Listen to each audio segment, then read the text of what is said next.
ভোলাগঞ্জের নদীর নাম দলা বা দলাই নদী।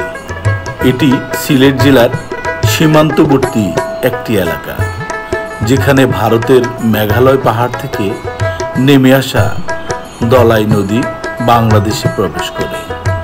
ভোলাগঞ্জ মূলত পাথর কোয়ারির জন্য বিখ্যাত এবং এই নদী দিয়েই পাথর প্রবাহিত হয়ে আসে। নদীর নাম দলাই নদী। পাথরের নদী, স্বচ্ছ পানি, নৌকা ভ্রমণ খুবই সুন্দর, পর্যটকদের কাছে সবচেয়ে জনপ্রিয় একটি স্থান। বন্ধুরা, আমরা আজকে যাচ্ছি সেই দলাই নদী পার হয়ে ওপারে ভোলাগঞ্জের যে পাথর দেখার জন্য এবং ভারতের মেঘালয় রাজ্যের সেই অংশটুকু আমরা আজকে দেখব। চলুন দেখি দলাই নদী।